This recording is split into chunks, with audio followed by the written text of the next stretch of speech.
আসসালামু আলাইকুম রাহমাতুল্লাহ।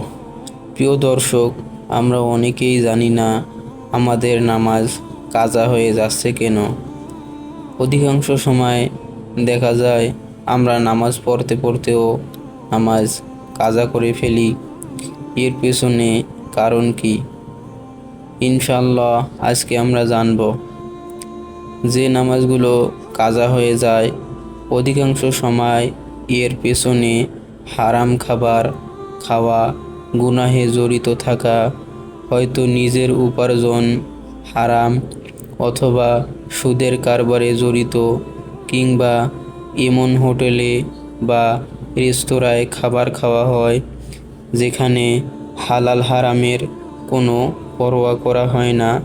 যে ব্যক্তি হালাল রিজিক খাবে আল্লাহ তাআলা তাকে সৎ কাজের তৌফিক দেবেন।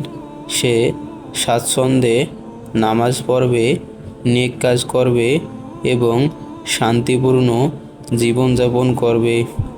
আজকের ভিডিওটা এই পর্যন্তই। সকলেই ভালো থাকবেন।